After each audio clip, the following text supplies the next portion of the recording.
Sound check. Amen. Magandang gabi po sa bawat isa. Pasensya na kayo, kailangan ko mag-cap kasi kailangan ko itago yung aking sugat sa noo. Pogi pa rin. Medyo kailangan ko lang ng konting forma para hindi siya halata. Nasiko po kasi to sa basketball. Ang masama nito, kakampi ko nakasiko. Kaya medyo nakakalungkot no? Hindi ko pwede magalit kasi alam mong hindi sinasadya eh. Kasi kakampi mo yung sumiko sa'yo. Anyway, thank you po. So, are you ready for our topic tonight? Yun. So, kailangan nating simulan talaga yung buwan natin ng taon na to. Hindi lang ng buwan. Ng buong taon na si Lord yung inuuna. Kaya, simula sa relationship talk, business talk, and even the preaching, talagang ang priority ng CLC ay paalalahanan yung bawat isa na simulan natin yung taon, lahat ng ginagawa natin, sa lahat ng aspeto ng buhay natin, na si Lord yung unahin. At dapat pag nagsimula tayo sa lahat ng bagay, si Lord talaga dapat yung una. So, ngayon, i-recap ko lang kayo ng konti dun sa topic natin last time. At medyo nasa third week na tayo. So last week, ang pinag-usapan natin ay, ano ba yung last week? Put God first, not money. Okay? So last week, yung unang topic natin ay business is God's idea. And right now, ang pag-uusapan natin ay business needs direction or vision. So, this is a Start with God series. Kaya sobrang nakaka-excite kasi at least kung magsisimula man kayo ng taon o ng negosyo na meron na naiisip ninyo, masinimulan ninyo na naka-align no sa ating Diyos. So this is the core message. Let's start. Hard work without direction leads to exhaustion. Vision gives direction, focus, and purpose to business. Busy but lost. Pwede ba yun? Yeah. Many people are busy in business. Busy working, busy selling, busy earning, but being busy does not mean being successful. Okay? Hindi ibig sabihin na busy kayo at talagang wala na kayong oras sa ibang bagay, ginagawa nyo na lang yung trabaho nyo, yung inyong negosyo. Hindi ibig sabihin nun, successful na kayo. Being busy doesn't mean you are successful. Busy but lost. Most of the time, karamihan ng mga negosyante, busy lang, kumikita naman, pero walang alignment. Kaya, etong mga topic natin ngayon, we need to align. We need to talk about this to align yung negosyo natin sa tunay na dahilan kung bakit tayo nagninegosyo. Naintindihan? Okay. So, the real question is, do you know where your business is going? Or your career, kung hindi ka pa nagninegosyo ngayon, kung ano man yung ginagawa nyo, sa mga nanonood sa online, alam mo ba kung saan papunta yung negosyo mo? Alam mo ba yung direction, saan siya papunta? Without direction, you work hard but feel stuck. You earn money but lack progress. You move a lot but go nowhere. Sabi dito sa Proverbs 29:18, our main scripture, main verse na gagamitin natin ngayong gabi. Where there is no vision, the people perish, but he that keepeth the law, happy is he. Vision is not only goal or dreams, no?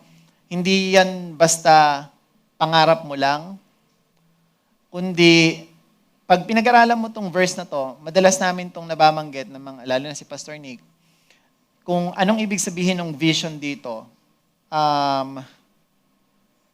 But before that, basahin muna natin. Vision is not motivation. Vision is direction. So, if you're going to understand kung ano yung vision, ang ibig sabihin pala nito ay direction. Hindi lang yan dream, kundi direction kung saan ka pupunta. Yan yung ibig sabihin ng vision. Mas linawin pa natin. Sa Hebrew, ang vision ay kazon. Chazon yung basa ko dyan eh. Nung narinig ko si Pastor Nick, nung diniscuss niya yan, kazon pala yan, kazon. K-H-A pag binasa, kazon. Okay? Meaning, anong meaning ng kazon? Divine revelation, prophetic vision, God-given direction, revealed will of God, yung will daw na ni-reveal ng Diyos, not human dreams or ambition. This is not just dreams or ambition. This is a revelation from the Lord.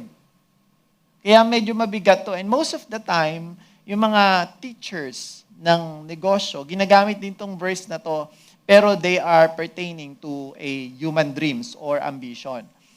But, pag pinag-aralan mo yung verse na to, it's actually, the meaning of this is divine revelation. It's a revelation from the Lord. It's a direction from God. Naiintindihan? Ano yung direction ni God sa'yo? San gusto ng Diyos na ikaw ay mapunta? Yun. Nire-reveal niya sa'yo. It's a revelation. Pinapaisip niya sa'yo. Ganun. Pero most of the pastors or theologians, they understand on how to know the revelation of the Lord is when you read His Word. Pag binasa mo yung salita ng Diyos. Kaya napaka-importante ito. Kung ikaw ay negosyante, tapos umaattend ka sa mga ganitong klaseng gawain, yung mga business talk by the Bible or with biblical principles or kingdom principles, napakahalaga. Kasi naiintindihan mo yung dahilan kung bakit tayo nagninegosyo. Okay? So vision doesn't mean human dreams or your ambition. Vision is not only goal, but vision is a direction. From whom? From who? From God. This is a divine revelation. Yung perish naman, hindi naman ibig sabihin niyan ay mamatay. Ang ibig sabihin daw niyan ay to cast off restraint, to run wild, to become undisciplined, to be uncontrolled, to be exposed, or naked. So, pag pinagsama-sama mo yan, sa Tagalog, magulo. Walang kaayusan ang ibig sabihin. So, pag binasa natin ulit yung verse, let's go back there. Sabi diyan, where there is no revelation from God, no direction from the Lord, the people are cast off restraint. Magulo. So yung negosyo mo, kung hindi mo daw malalaman yung direction ni Lord dyan, kung i-consider natin na itong verse na to ay i-apply natin sa negosyo mo or sa buhay mo, kung hindi mo daw alam kung ano yung vision o yung pinapa-vision sa'yo ni Lord, yung nire-reveal sa'yo ni Lord, magulo yung buhay mo. Magulo yung negosyo mo. Naintindihan? Malinaw na ba tong verse na to? Paano gamitin? Okay, kasi baka dreams lang or ambition yung pagkakaintindi natin dun sa vision. So, now, naintindihan nyo na ba? Malinaw? Alright. Walang sumasagot. Malabo pa yata. Balik ako sa simula. So, kung malinaw na, let's go to point number 1. Point number 1, vision means seeing before moving. Vision means seeing the future before you arrive there. It's like a goal or it's like a dream. Pero again, pwedeng yung dream mo is not a revelation from the Lord. Yung pangarap mo at ambisyon mo, maaaring hindi galing kay Lord. Kaya ngayong gabi ay pag-aaralan natin yung mga bagay para maintindihan mo ba ano yung galing kay Lord. Naintindihan? Okay, so sabi dito sa Habakuk 2:2, madalas natin ito nagagamit. And the Lord answered me, sabi ni Habakuk, and said, write the vision and make it plain upon tables or tablets, that he may run that readeth it. So, isulat mo daw to sa table, yung vision mo, para kung sino man yung makakabasa ay masusundan to ng maayos. Si Habakuk ay isa sa mga reklamador na propeta, kung hindi nyo paalam. No? Nagrereklamo siya, bakit? Nagtataka kasi siya dahil bakit hinahayaan ng Diyos na maghari yung mga masasama at nananahimik lang yung Diyos, wala siyang ginagawa. Doon, nakalagay yun sa Habakuk 1 if you're going to read it. Pero sa Habakuk 2, sabi niya dun sa Habakuk 2:1, bago to, sabi niya dun sa verse, I will stand upon my watch and set me upon the tower. Ibig sabihin nun, I will stand still, titigil ako sa pagrereklamo ko, makikinig ako sa iyo. Sabi niya sa Diyos. Kaya yan, sabi ng Diyos sa kanya, isulat mo kung ano yung vision, yung revelation ko sa iyo. Naintindihan niyo na? Kung ano yung revelation ko sa iyo, kung ano yung direction ko na gagawin mo, napapagawa ko sa mga Hudyo. Isulat mo yan para kung sino yung makabasa, magawa nila kung ano yung pinapagawa ko. God does not want confusion. He wants clarity. Ang problema, tayo kaparehas ni Habakuk, reklamo tayo ng reklamo. But we don't allow God to reveal us what His plan for our life, His direction. And we keep on working, we are busy, tapos never nating kinonsulta yung lahat ng plano natin o sinasabi natin o ginagawa natin sa sinasabi natin na Diyos na buhay, ng buhay natin. Wait lang. Para mas malinaw. Sinasabi mo si Lord yung Diyos ng buhay mo, pero hindi siya yung Diyos ng ginagawa mo. Bakit? Kasi never mong ginawa yung pagninegosyo nang siya yung pinag-a-alignan mo ng lahat ng decision mo. Kasi katulad ng sabi ko last week, natatakot ka na pag isinurrender mo lahat kay Lord or pinut mo si Lord as first sa negosyo mo, para bang malulugi ka. Pag ginawa mo kasi yung nire-reveal niya, nakasulat na nasa Bible. Sabi, mag-tithes ka, you help people. Pag ginawa mo yun, parang lugi ako. Pag binigay ko pa yung 10%, nag-tax na nga ako sa government, magta-tax pa ako sa iyo, Lord. Parang kalugian. So, para bang wala tayong tiwala sa Kanya. And it implies like, He is not Lord of your life. Why? Kasi Lord mo lang siya pag may problema ka. Pero sa mga decision mo sa buhay, yung direction niya, hindi natin sinusunod. Sabi niya, your business, your wealth, use it to glorify my name. Not to glorify your name. Napag-uusapan natin yung lagi. Di ba? Inom lang ako, nagmamalat yung aking... Use it to glorify my name. Hindi doon sinabi, use it to glorify your name.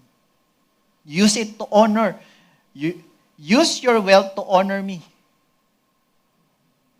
Hindi. Kailangan i-honor ka ng mga tao. Paano yun? Kailangan makita ng mga tao mayaman ka, naka-sports car ka, kailangan iniidolo ka nila, hindi si Lord yung ina-idol nila, kundi ikaw. Kaya ikaw ay Diyos-Diyosan. Ay, joke lang. Naintindihan niyo ba ako? Kaya yung kayabangan ko medyo nabawasan, naintindihan ko to kasi sobrang yabang ko talaga Whew. Without vision, decisions become emotional. Business reacts instead of leads or leading. With vision, decisions become clearer, actions become intentional. So this is the question na sinasagot ng vision. Where am I going? You ask yourself, right now, where am I going? Saan ako papunta?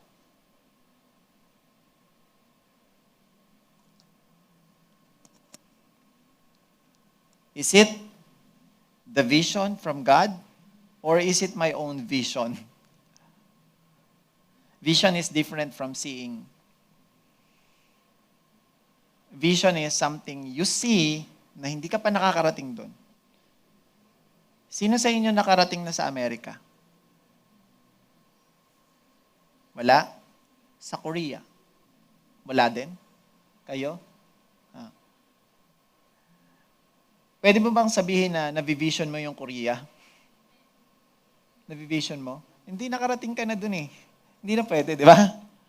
So, pag sinabing vision, hindi mo pa nakikita. Ngayon. Medyo malalim to, pero gusto kong mag-grasp ninyo yung pinapaintindi ko ngayong araw na to. Kung yung isang negosyo ay ginaya mo lang, that's not vision. Magiging katulad ako ng kumpanyang to. That's not vision. You already seen it. Nakita mo na yun Vision is not like that. Vision is doing something, creating solution na wala pang nakakagawa. So, kung yung negosyo mo ay matagal nang ginagawa yan ng iba, that's not vision. Kasi matagal mo na nakikita. Obsolete na yan. Obsolete. Hindi. Ang tawag dyan ay imitating. So, medyo malalim ba? Medyo malalim, no? Kaya yung mga taong sobrang successful, they solve a problem that no one touched. Wala pang nag-touch, wala pang gumawa ng solusyon sa bagay na to. O kaya naman yung solusyon na ginawa ay kulang, may problema pa rin. Kaya, pag ginawa mo isang negosyo na ginagawa na ng iba, that's not vision anymore. It's already done. There's a lot of people na nakakakita na nun. It's seeing, not vision. Medyo malalim ba to? Pag ito na unawaan ninyo, magiging unstoppable kayo Magiging parang mga Elon Musk, Mark Zuckerberg kayo. Kasi they solve a problem na wala pang nakakasolve. So, ikaw, yung negosyo mo, pag hindi ganun yung level, maaaring yung negosyo na tinayo mo, hindi yan pang global.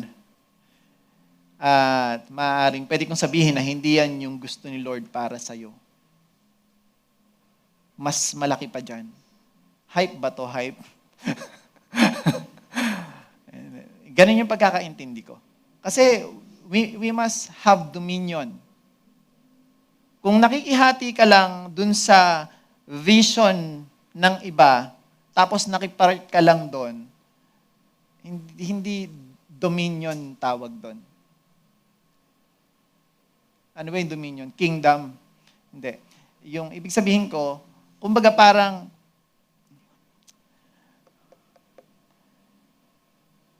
isang industry or isang bagay na sinolusyunan mo na ikaw pa lang yung gumagawa. Kaya ang tawag nga nila, pag sinabing sobrang galing sa ganitong klaseng industriya, king of this industry. Di ba? Parang ganun. Kasi nga, sa kanya yun eh. Siya yung gumawa ng solusyon dun sa bagay na yun. Medyo malalim to in some point, pero sana medyo maintindihan nyo para mas mag-grow pa kayo. Point number 2. Alis na ako doon, ha?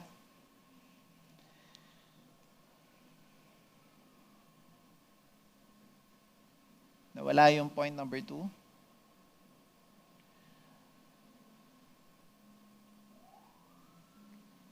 Yan. Sorry. Hard work without vision wastes energy. Hard work alone is not enough. Hindi sapat. Sabi dito sa Proverbs 16:9, in their hearts, humans plan their course, but the Lord establishes their steps. So, hindi nito sinasabi nung verse na to na masama magplano yung tao or hindi ka pinagbabawalan na magplano. It's okay to have plans. It's okay. Nakalagay naman dyan eh. In their hearts, humans plan their course. So, para bang binibigyan lang kayo ng impormasyon na yung tao daw talaga ay sadyang nagpaplano. But, the Lord establishes their steps. Nagpaplano tayo, pero kung tayo ay align sa Kanya, ini-establish niya yung steps natin. Sa madaling salita, the Lord guides you. Kaya may mga pagkakataon na sobrang ganda ng plano mo, tapos pinipihit ka niya papunta dun sa gusto niyang lakaran mo. Nararamdaman niyo ba parang minsan ang ganda-ganda ng plano mo pero hindi naging successful? May kausap ba ako? Gusto ko makita yung mga mata nyo kasi nahirapan ako dito magsalita, parang tulog yung mga kasama ko. Yan. Ang hirap magsalita dito, walang nakikinig. Naintindihan nyo ba yung sinasabi ko? Minsan, dito ka papunta, this is your plan, sasabihin ni Lord. Kaya nahirapan ka kasi pinipihit ka niya papunta doon. Kaya yung lahat ng plano mo hindi nagiging okay for now kasi dito ka niya muna papapuntahin. Kasi meron siyang ituturong bagay. Ini-establish niya yung steps para hindi ka hasty moves. Para bang sobrang magmadali. Kaya pipihitin ka niya dun sa bagay na tamang lakaran para hindi ka magkamali, hindi ka mapahamak. Iyon yung sinasabi dyan. Ini-establish ni Lord kung ano yung lalakaran mo. Kahit na may plano kang maganda, minsan madidelay yon, minsan hindi pa nga talaga mangyayari. Bakit? Kasi the Lord establishes your steps. Pag ito naintindihan yung bagay na to, mauunawaan nyo na yung mga bagay-bagay na nangyayari sa inyo may purpose. Kung bakit hindi naging successful yung plano mo, okay lang yan. The Lord establishes your steps. Dinadala ka niya.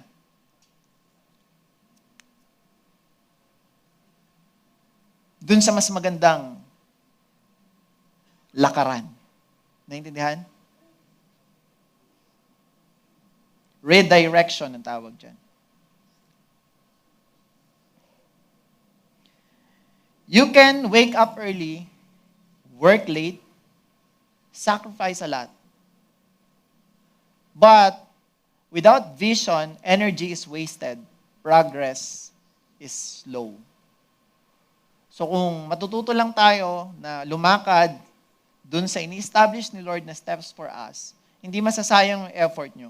Kasi pag hinayaan ka niya dito sa bagay na plinano mo at hindi naman yun yung gusto niya para sa'yo at mapapahama ka naman sa dulo, magbaback to zero ka. At yun yung madalas na nangyayari sa atin. Kasi ayaw nating makinig.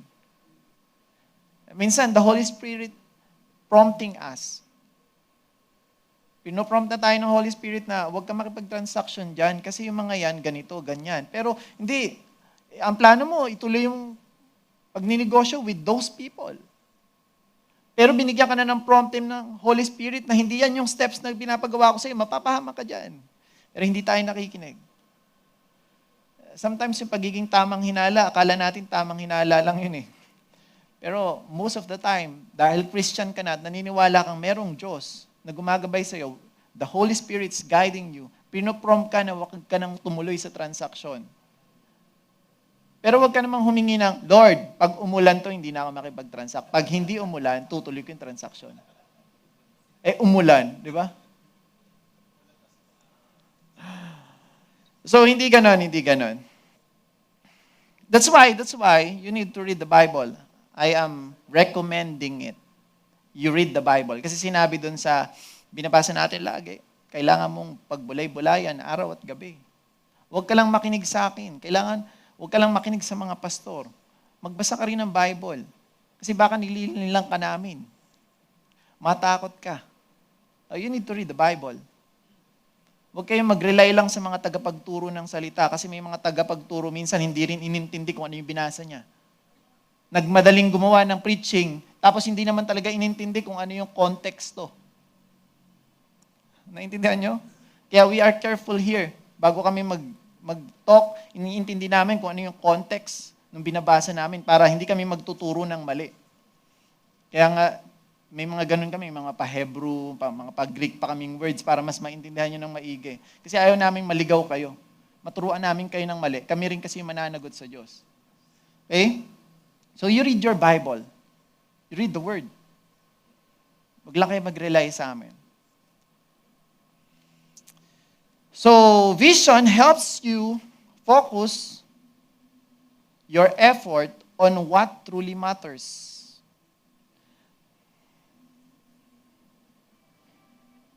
Para bang yan yung magbibigay sa'yo ng tamang desisyon sa mga bagay-bagay. Kung ano yung gagawin mo sa hindi mo gagawin. Kung ano yung pagpaplanuhan mo sa hindi mo na dapat pagplanuhan. Kung ano yung dapat mong pasukin sa hindi mo dapat pasukin. Yung vision yung tutulong sa'yo. Mamaya mas maintindihan nyo pa. God always gives direction. Point number 3. God is a God of direction. God always gives direction before He gives provision. So nagbibigay muna siya ng direction bago niya ipinoprovide kung ano yung kailangan mo doon. Basahin natin tong storya ni Abraham. Si Abraham at si Abraham ay iisa. Pinalitan lang ni Lord yung kanyang pangalan. The Lord had said to Abraham, "Go from your country, your people, and your father's household to the land I will show you." Isipin mo, sobrang Ur ba yung lugar nila, Pastor? Ur.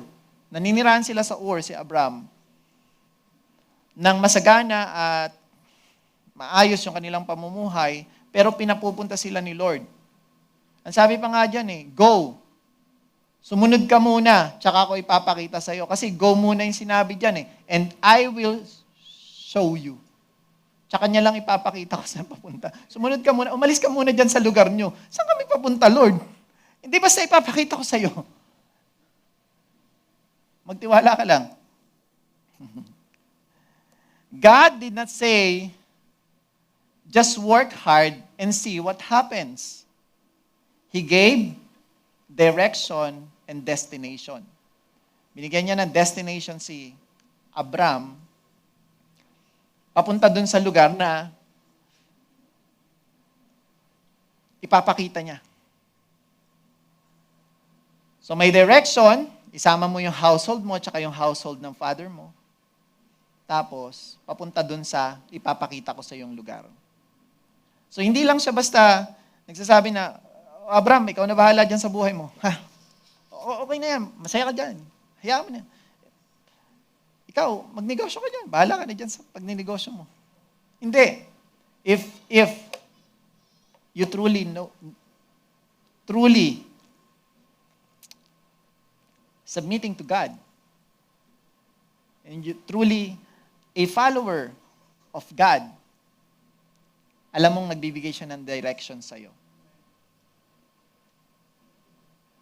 At alam mo nagbibigay siya ng destination. Yung destiny mo nakasulat na. You just need to read it. Psalms 32:8, I will instruct you and teach you in the way you should go. I will counsel you with my loving eye on you.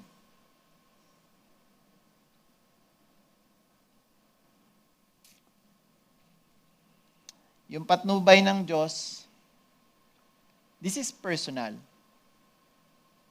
Siya mismo yung magiging tagapagturo mo. I will teach you the way you should go. Sino sa inyo gustong turuan siya ng Diyos? Kaya wag lang kayo makinig sa akin. Basahin niyo yung Bible niyo kasi yun, salita talaga ng Diyos yun. Walang sobra, walang kulang. You let the Lord teach you. Read your Bible.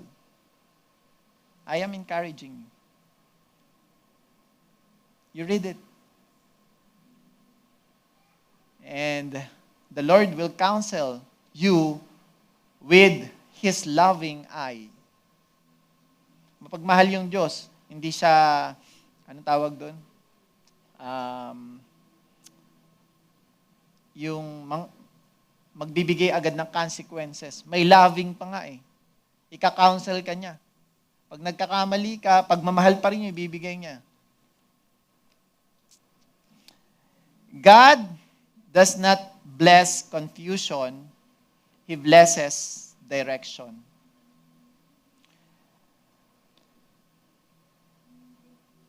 He will teach you the way you should go, sabi ni David sa Psalms kanina, binasa natin. He will give you direction. Point number 4, vision helps you say no.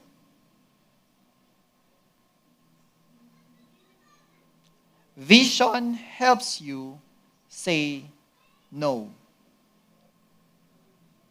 Without vision, you say yes to everything. Basta nakita mo, kikita ka ng pera. Businessman eh. Hindi ako mukhang pera. Opportunity grabber ako. Gold digger ako. Hindi gold gold digger. O kaya naman, lahat ng pwedeng pagkakitaan, you say yes. Hindi ka nagno-no, basta hindi ka maloloko, okay na yan. Hindi naman ako lolokohin dyan eh. Pero vision will teach you how to say no. Without vision, you chase every opportunity. Without vision, you get distracted easily. You don't have focus. Kasi hindi mo inalam kung ano yung vision.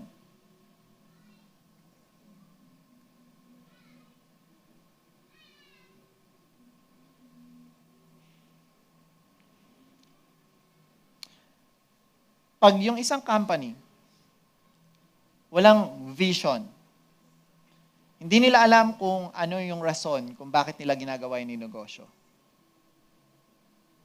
Lahat ng pwedeng pagkakitaan, i-open nila. To the sake na rumble na ang nangyayari sa negosyo. Lahat na ng opportunity pinasok nyo. Pero wala talaga kayong papupuntahan. You will not become a global brand. Bakit? You don't have focus. Magbibigay ako sa inyo ng sample. This is one of the biggest companies. Sinong mas successful? Padelete na lang nito Samsung or iPhone? Siguro, aminado naman sila. Ha?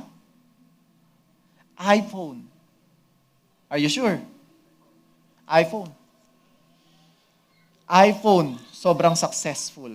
I think kung hindi ako nagkakamali, nung huli kong tingin, nasa 4 trillion na yung dollar yung kanilang worth, yung valuation ng kanilang company. Search nyo na lang, hindi ko sigurado.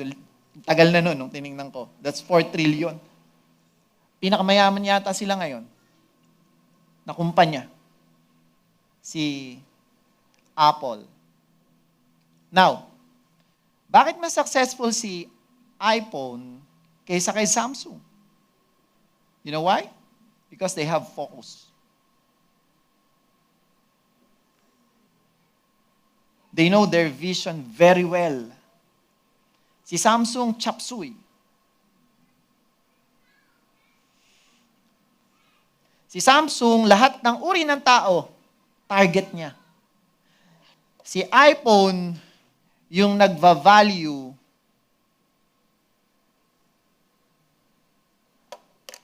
yung nagpapahalaga sa ano tawag dito? Paano ko ba sasabihin? Yung mga taong nagpapahalaga lang dun sa talagang magandang produkto yung kanilang target. Bakit? Magkano yung iPhone 17? 2 gigabyte. 2 terabyte. Magkano? 156,000? O 157,000 pesos? Ha? Tama? Pero tingnan mo. Kahit nagtatrabaho lang na sumisweldo ng 25,000 naka-iPhone 17, they teach people how to value the product. Kasi ito yung worth mo. Ganitong klaseng cellphone yung dapat na hinahawakan mo. Kaya kahit na yung mga tao na walang kakayanan, ginagawa nila yun. Bakit? Naka-iPhone ako eh. Status. That's their focus. One kind of client. One kind of market. Those people who wants status, who value the product more than the price, yung lower price, di ba? Mas pinapahalaga nila yung, naiintindihan niyo ako? So, ang gusto ko lang naman sabihin sa inyo, you need to have vision. What's your vision? Sa kumpanya mo, anong vision mo? Sa life mo, sa family mo, pwede mo itong i-apply. Halimbawa, ang vision mo, yung mga anak mo, kasi tatay ka eh, yung mga anak mo ay maging alagad rin ni Kristo. Hindi mo sila i-enroll sa mga school na hindi magtuturo kung paano sila magiging alagad ni Kristo. Kahit napaka-prestigious pa ng school, kahit napakaganda pa ng school, kahit sobrang sikat pa ng school, hindi mo sila i-enroll doon. Bakit? Hindi sila tuturuan kung paano maging alagad ni Kristo. Enroll mo sila sa alam mong Christian school na magtuturo ng tamang turo galing sa Bible. Kahit namumurahin lang yon, kahit na hindi yun ganun ka-prestigious, kahit na hindi nag-enroll doon yung mga mayayaman, okay lang yan. Ang mahalaga, yung vision ko. Yung mga anak ko, lumaki sila. Is that a vision from God? Yung lumaki yung mga anak mo na may takot sa Diyos at ang kanilang principles ay nanggagaling sa Biblia, is that a vision from God for your family? Yes. Nakasulat sa Bible yun eh. Turuan mo yung mga anak mo. Para paglaki nila, hindi sila magiging sakit ng ulo mo.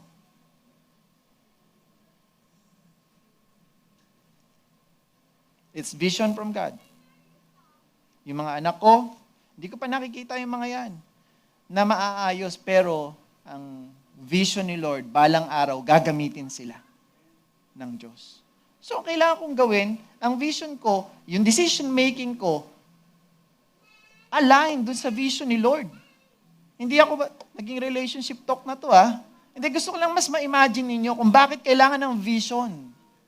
Kasi you can apply this sa negosyo nyo, sa career ninyo, Ano ba yung vision ni Lord sa'yo? Ano yung visualize ni Lord sa'yo? Ano yung pinapa-vision sa'yo ni Lord? Ano yung nire-reveal sa'yo ni Lord?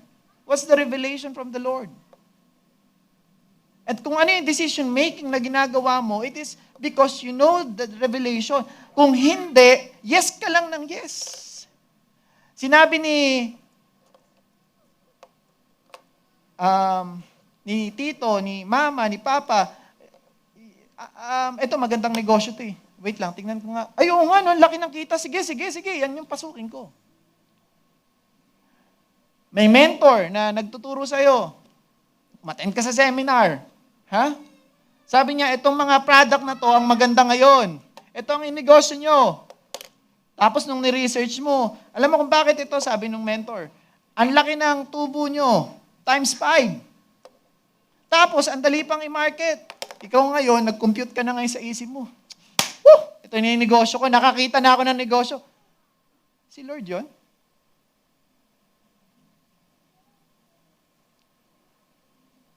That's why you need time to pray and to read the Bible. Ginugulo ka ba yung isipan nyo? Bakit tigil nyo na yung mga negosyo nyo? Ay, tuloy nyo lang yan, okay lang yan. Ang tawag dyan, source of income. That's not business. It's a source of income. Bakit? Kumikita ka dyan eh. Yung business, this is something with your vision. Ni-reveal ni Lord.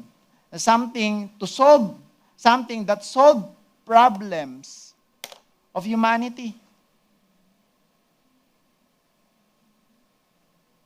That's business. May mga business na hindi kumikita ng pera. I am in a business of changing lives. Partner ko si Jesus.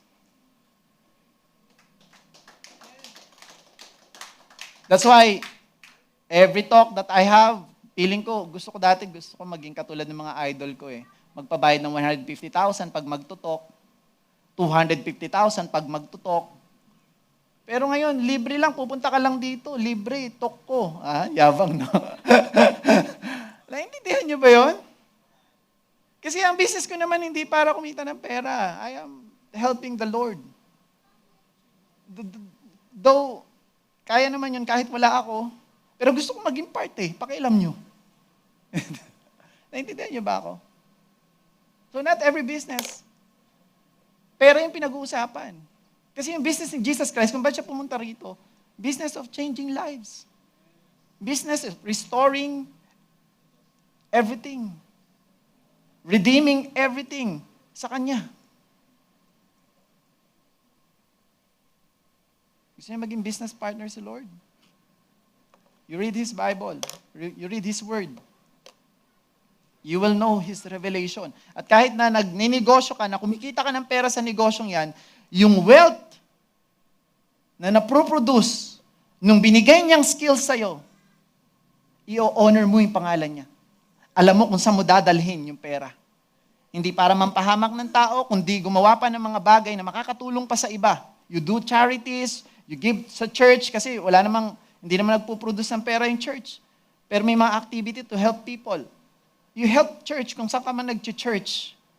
Kung ano yung congregation na sinasamahan mo. Ang tagal ko dito Hindi, that's vision eh. That's vision. I want you to understand it. Naintindihan niyo ba ako? Now, how can you know the vision of the Lord if you don't know His words? Napakaraming decisions sa buhay, 1 million decisions na hindi nakasulat talaga sa Bible. Sinong aasawahin mo, hindi mo nakasulat kung sino dyan eh. Pero nagbibigay siya ng standard. Anong klaseng pagninegosyo yung dapat mong gawin, naglagay siya ng standard, pero hindi niya nilagay dyan na, Carl, nakalagay sa Bible, di ba? Carl, pangalan mo, pinangalanan ka, magnegosyo ka ng patahian. Wala naman nakalagay dun sa Bible eh. Direkta, ikaw, special mo naman. Patay na lahat na nakasulat doon. Si Jesus Christ na lang yung buhay. Kaya kung sinulat ka dito, patay ka na. Biro lang. Ang ibig sabihin ko lang, hindi na nga direktang nakasulat, wala ka pang alam sa standards ano yung standards? Principles. You will know if this is a revelation of the Lord. Kung tatama dun sa mga principles na binigay niya sa'yo. Kailan niya binigay yon? Matagal na panahon na. Sinulat ng mga propeta, sinulat ng mga apostol, nakabookbind na nga. Nainis ako sa inyo. Joke lang. Wow lang ako. Nakabookbind na nga. Ayaw nyo lang basahin. Lord, ano yung revelation mo? Basahin mo!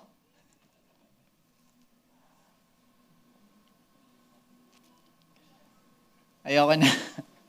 Nadadala lang po ako ng emosyon. Ang sakit kasi, yung pagkakatama sa noo ko eh. Kung nakikinig ka man, kung sino kang nakasiko sa akin, may araw ka rin. Hintay mong maging magkakampi tayo ulit para hindi halata. Sabi dito, 1 Corinthians 10:23, I have the right to do anything. Meron kang, totoo naman to, meron kang right to do anything. Mga mananampalataya ni Kristo, meron ka talagang right to do anything. But not everything is beneficial. Hindi lahat ng bagay ay makakabuti sa'yo. Hindi lahat ng pwede ay okay.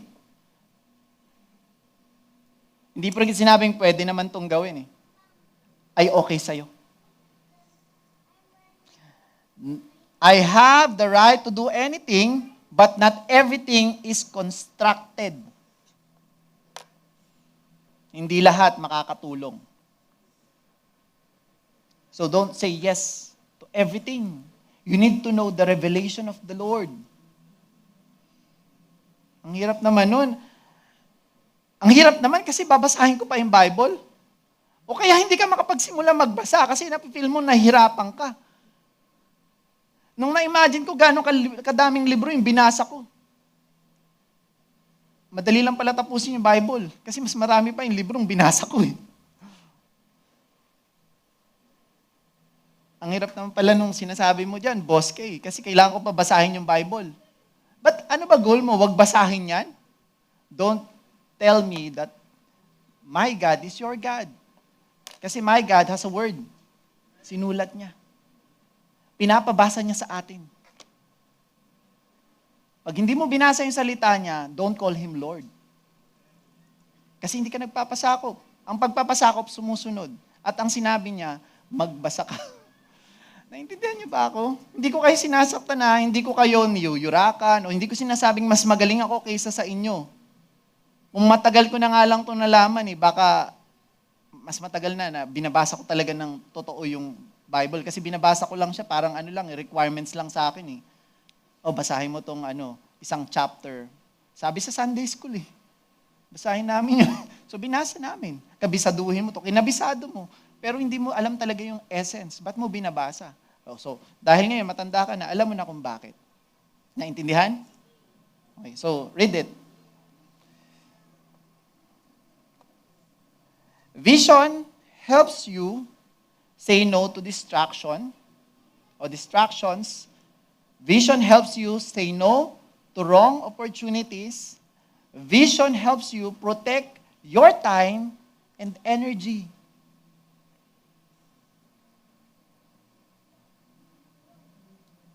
Not every opportunity is from God. Vision helps you choose wisely. You understand? Bilisan ko na po. Point number 5. Vision gives hope during delays. Every business experiences delay. So walang negosyo hindi nakaka-experience ng delay. Okay?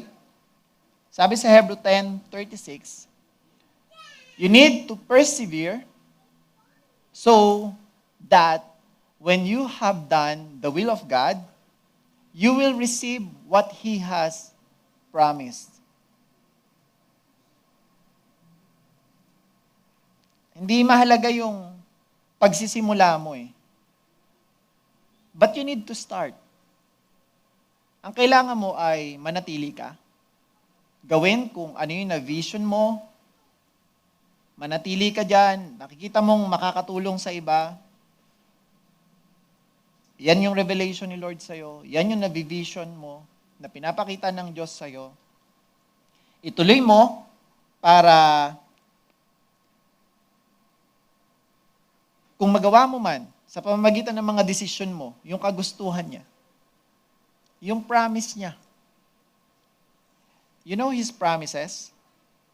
You know His promises? I am asking you questions. Question. You know His promises? No? You read your Bible. Doon pa rin ako napunta. Paano mo nga malalaman na may pinangako siya kung hindi mo nga ito babasahin? Alam ko na po, makikinig kami sa inyo. Hindi. Sabi ni Lord, pagbulay-bulayan yung araw at gabi. Lagi ninyong banggitin. Lagi ninyong pakinggan. Hindi gano'n ang sinabi. Hindi yun ang sinabi sa Joshua 1:8. Anong sabi sa Joshua 1:8? Keep this word always on your lips. Lagi mo daw basahin, lagi mo daw sambitin. Meditate it day and night. Pagbulay-bulayan mo daw, araw, gabi. Nasa isip ka. Seryoso kasi kayo ha? Araw, gabi. Ano sunod? That you may be careful to do it. Palabas nga po. Kaya mong ilabas yung Joshua 1:8. Paborito naming verse to Joshua 1:8. And you will become successful and prosperous. Sabi sa Bible yan. Basahin natin sa Joshua 1:8. Sorry. Okay lang extended ng konti. Natututo naman kayo. Ayan. Sabi diyan sa Joshua 1:8, keep this book of the law always on your lips. Meditate on it day and night so that you may be careful to do everything written in it. Para daw, careful ka na masunod lahat na nakasulat dito, then you will be prosperous and successful.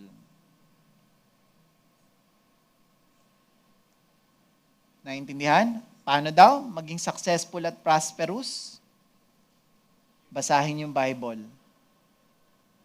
Wag lang makinig sa business talk, wag lang makinig. Hindi ko sinasabing wag makinig wag lang. Ibig sabihin, sige makinig kayo, pero hindi lang yun yung dapat yung gawin. Magbasa rin kayo personal. Naintindihan? Naintindihan? Okay. So, sabi dyan, ayaw na pong gumana.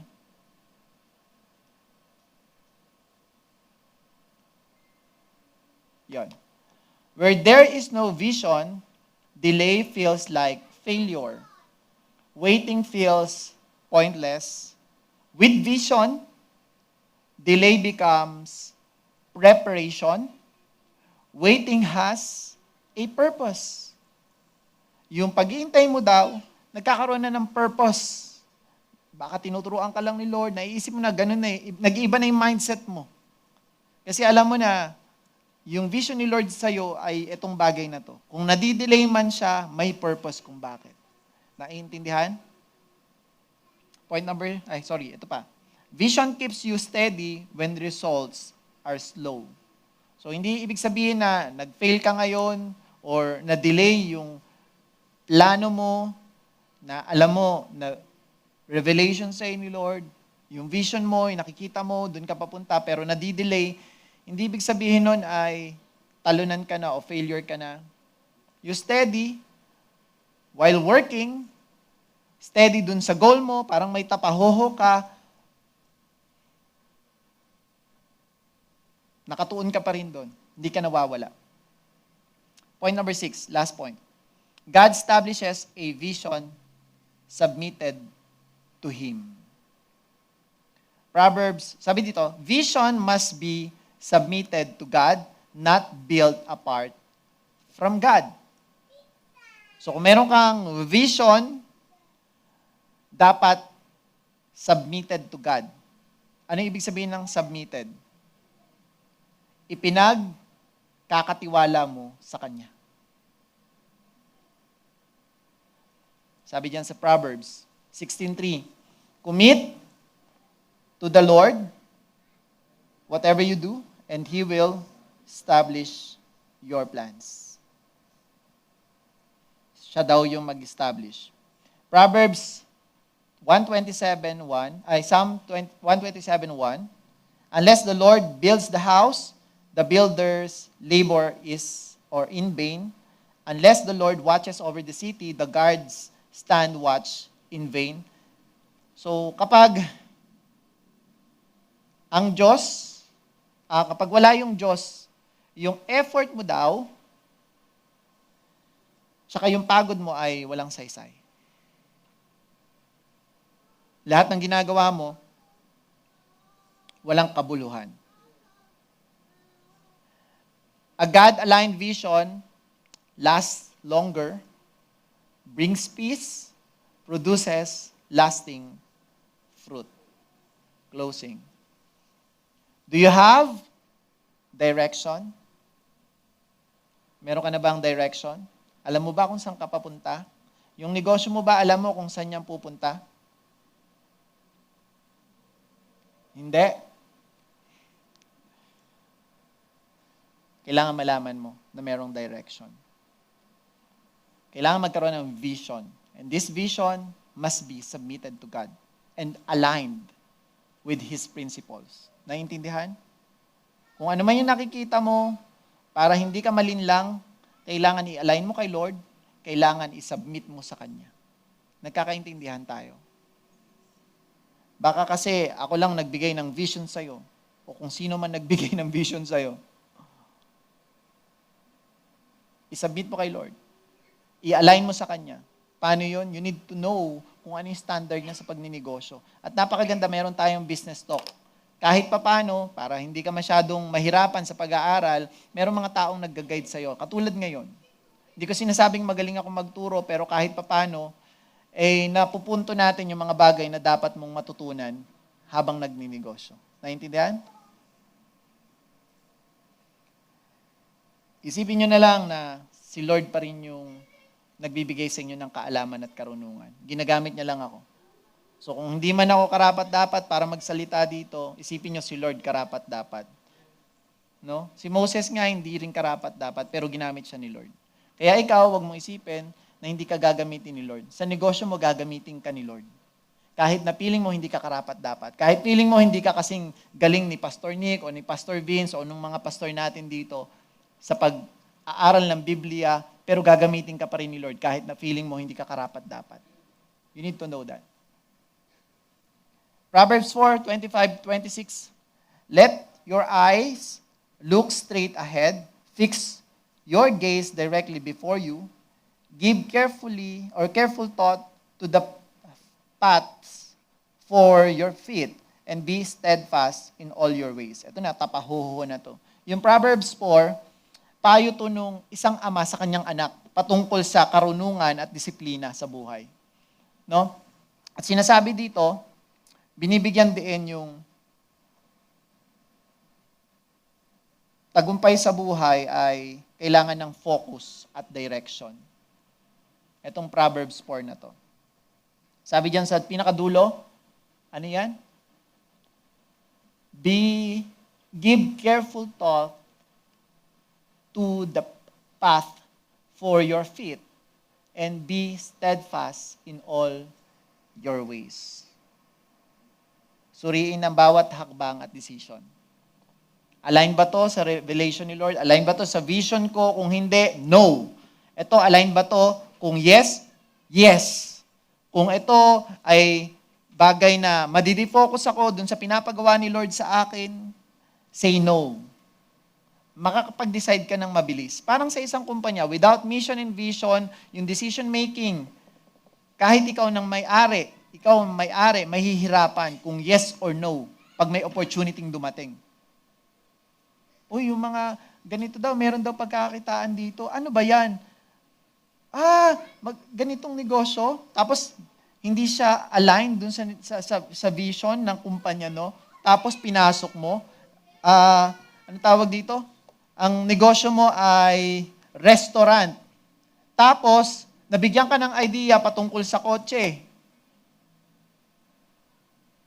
Na malaki pala yung kita pag nag-bid ka.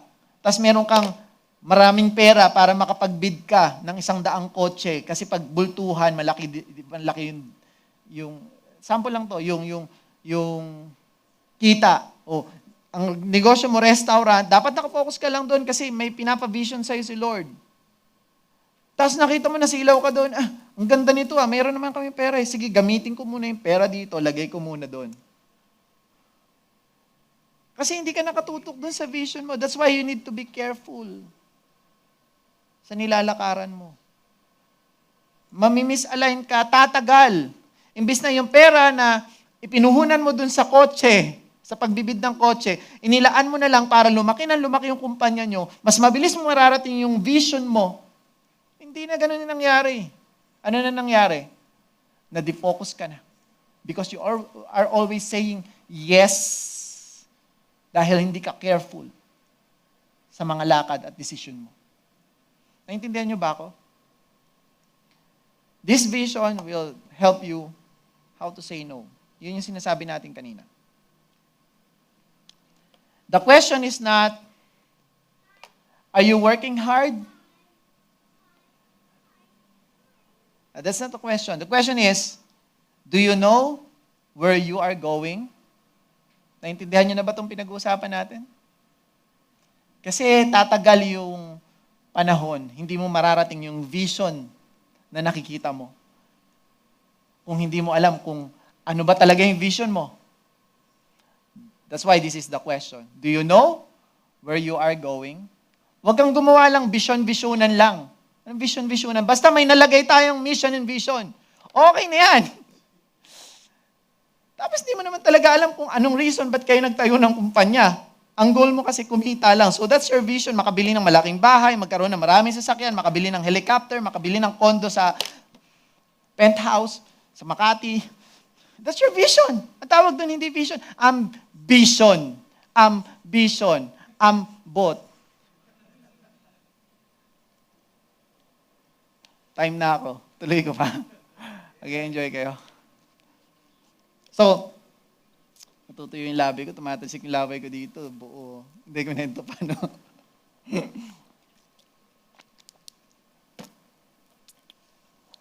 Again, the question is, do you know where you are going? Saan ka papunta? Alam mo ba? When vision is clear, work becomes meaningful, decision becomes simpler, progress becomes visible. Reflection. Do I have a clear direction for my business? Have I committed my plans to God? So, this is what you need to do. Weekly action steps. Write down your business direction or your vision. Pray over your plans. Remove activities that don't align with your vision. Let's declare this. 1, 2, 3, go. I declare that God gives me clear vision. I am not confused or lost. I know where I am going. The Lord directs my steps and establishes my plans. I work with purpose, focus, and faith. My business is aligned with God's will. In Jesus' name, amen. Thank you and God bless.